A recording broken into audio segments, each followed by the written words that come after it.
السلام علیکم ملګرو. پرونو یو افسوسناک واقعه شوی وه. ماشومان په لیفټ کې پسو شوي وو او ټیچرز چې تا ګورنر صاحب یو هلیکاپټر لیږلی یاره.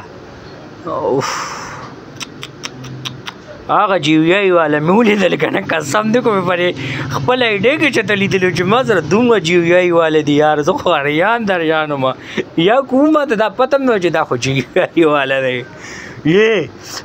دا په شکل کې شي که نه، او دا ماشي دی لایټ له راځي او راوځي د یو ځای نه بل ځای نه داسې را پشکالي داسې پرې پټو کې راوځي سم ډېر شي یې خپته کېښودی نه شي.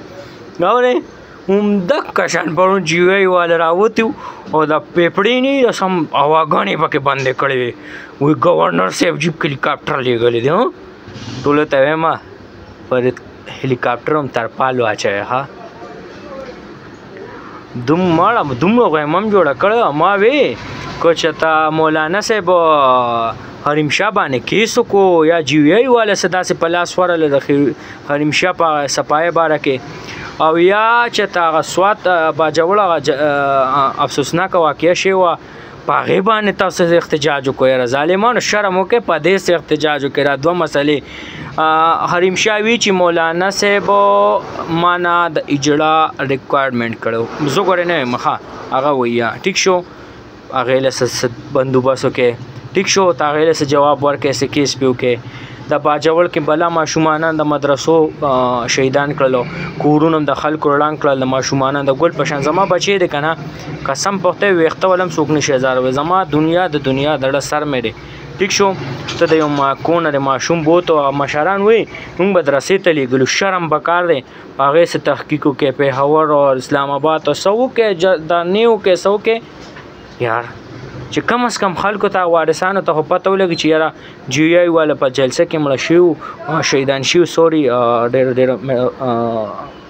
سوري، خو لکه هغې ته به لږ تسکین میلو شي، لږ څه راوځې پېښور بند کې اسلام آباد بند کې. ګوره زما مقصد ګوره دا نه چې انتشار تاسو پیدا کړې، خو یاره دا چې کوم د چک ماشومان وفات شوي دي شهیدان شوي دي هغې له ته هم لږ تسکین پکار دی. 20 لاک سي 30 لاک سي چې ته له پیسې ورکړې، ګورنر صاحب وله 20 لاک روپۍ ورکړې که نه. هی جیویایي والا نو، او اوس په جیویایي والا ګوره دا خبره هم شته چې دوی اوس ډایرکټ راوځي، دوی ته به مهنګایي مات شي ځکه چې مولانا صاحب بېروزګاره شوی دی، دوی ته به اوس مهنګایي هم را یادېږي او بلا چې کوم واقع وشي اسلام خلاف اوس په هغې پسې هم دي احتجاجونه کوي ځکه چې مولانا صاحب ته خو نه صدارت میلو شو او غشته شي ته هم لاړو، نو دوی به راوځي. خو دا ګوره چال دی اوس د ځان ساتئ.